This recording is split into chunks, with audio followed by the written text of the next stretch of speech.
හොඳයි.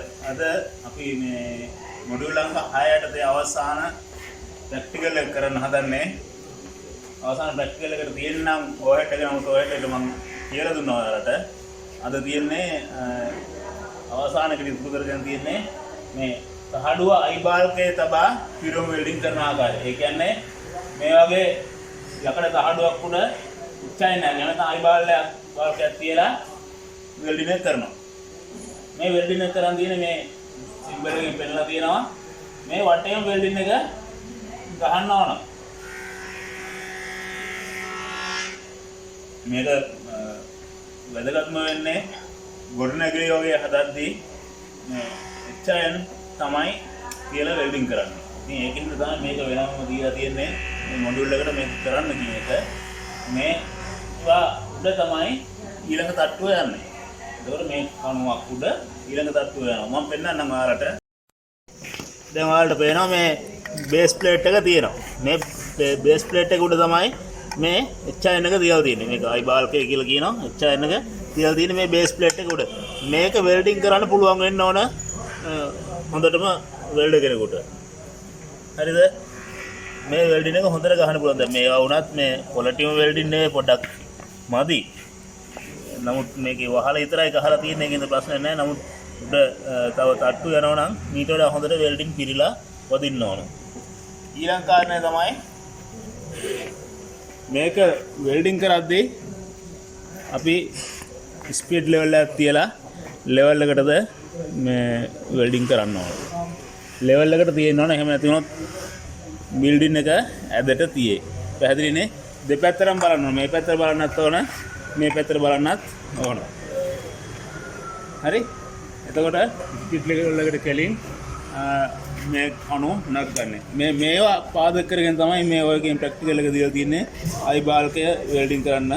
එතකොට base plate වලට තමයි එන්නේ. එතකොට මේක මේ ඇන තව විදලා කොන්ක්‍රීට් එකට දාපු ඇන ඔය ඒකට තමයි මේ බේස් ප්ලේට් එක සෙට් වෙන්නේ. ඊට පස්සේ බේස් ප්ලේට් එක තියලා තමයි HN එක තියලා වෙල්ඩින් එක ගහන්නේ. හොඳට මතක තියාගන්න. අනිවාර්යයෙන්ම මේක ටැග් කරද්දිත් ඒ වගේම තමයි මේ පැත්තෙන් වෙල්ඩින් ටැග් එකක් තිබුණා. මේ පැත්තෙන් වෙල්ඩින් ටැග් එකක් තියන්න ඕන. මේ පැත්තෙන් තිබුණා මේක විරුද්ධ පැත්තෙන් මෙහෙන් වෙල්ඩින් ටැග් එකක් තියන්න ඕන. වෙල්ඩින් ටැග් එක තියලා අපි ස්පීඩ් ලෙවල් එකට බලන්න ඕන. ඒතර වෙල්ඩින් ටැග් එක තියද්දිත් අපි පොඩ්ඩක් අංශක 5ක් විතර අනිත් පැත්තට ඇල කරලා තමයි වෙල්ඩින් එක තියන්නේ. ටැග් එක තියන්නේ. මොකද මේ වෙල්ඩින් කරාට පස්සේ ඒ ප්‍රමාණය ඇදිලා එනවා අපහුව. ඒකින්ද පොඩ්ඩක් වෙනස් කරලා ඕන වෙල්ඩින් ටැග් එක තියන්න. එතකොට මතක තියාගන්න ටැග් කරාට පස්සේ හැම පැත්තටම බලන්න ඕන. මේ පැත්තටයි මේ පැත්තටයි දෙකටම බලන්න ඕන ලෙවල් තියනවාද කියලා. ටැග් කරද්දිත් මෙතන වෙල්ඩින් එක තියුවා නම් ටැග් එක මේ පැත්තෙන් වෙල්ඩින් ටැග් එක තියන්න ඕන. විරුද්ධ පැත්තෙන්. ඊළඟට මෙතෙන් වෙල්ඩින් ටැග් එක තියුවා නම් මේ පැත්තෙන් වෙල්ඩින් ටැග් එක තියන්න ඕන. තියලා ඉවරලා ඊට පස්සේ මේ අපිට වෙල්ඩින් එක කරන්න පුළුවන්. වෙල්ඩින් එක කරද්දී ආධාරක වෙල්ඩින් කරගන්න ඕන. දැන් මේ වගේ තැනක නම් අපිට මේ පිට තියෙන කණු වලට මොන හරි බාර් එකක් තියලා වෙල්ඩින් කරගන්න පුළුවන් නම් එහෙම කරගන්න ඕන. එහෙම නැත්නම් තියලා ගැට ගහ ගන්න හරි වෙනවා පිටින් වෙන කණු ටිකක් සෙට් කරලා. මම හිතන්නේ පැහැදිලි. ඊට පස්සේ මේකෙත් වෙල්ඩින් එක ගහද්දි පළවෙනි රන් එක රූට් රන් එක ගහන්න පුළුවන්. ඊට පස්සේ දෙවෙනි රන් එක යටින් ගහලා තුන්වෙනි රන් එක උඩින් ගහන්න පුළුවන්. ඒ විදිහට මේ වයිතුත් පළවෙනි රන් එක ගහලා දෙවෙනි සහ තුන්වෙනි රන් ඒ විදිහට යටින් සහ උඩින් කරන්න පුළුවන්. එහෙම නැත්නම් තනි රන් එකකට ගහන්න පුළුවන්. නමුත් පුරුදු වෙන හින්දා ඔයාලා මේක යටින් දෙවෙනි රන් එක ගහලා තුන්වෙනි රන් එක උඩින් ගහනවා නම් හොඳයි. ඊළඟට වෙල්ඩින් කරාට පස්සේ මේක සම්පූර්ණයෙන් ක්ලීන් වෙලා තියෙන්න ඕන. වෙල්ඩින් බොර කඩලා නේ බොර ස්පැටික විසින ඒවා සුද්ධ කරලා හොඳට පිරිසුදු හරි ගස්සලා තියන්න ඕන. වෙල්ඩින් එකේ ක්වොලිටි එක රැඳෙන්නේ පිරිසුදු භාවයත් එක්ක. හොඳයි අපි බලමු වෙල්ඩින් එක කරන්නේ කොහොමද කියලා. පොඩි වර්ක් පීස් එකක් හරි ගස්සලා තියෙනවා. අපි ඒකේ වෙල්ඩින් එක කරලා බලමු.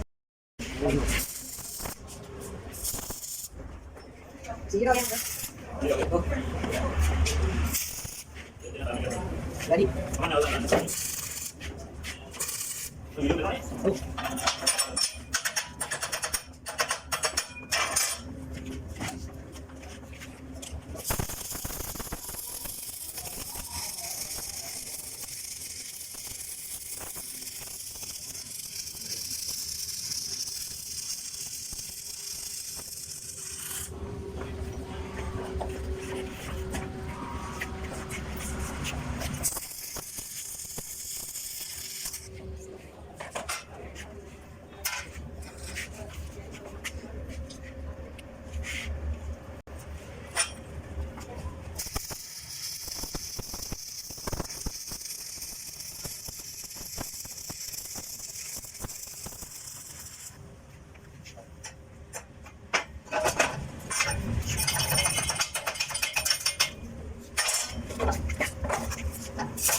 ini boleh kalau nanti sudah nanti pernah nih ini udah pernah ya ada yang tanya nih udah nih kalau masih ada ini ada mungkin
එකනේ කෙරුවට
කරමු.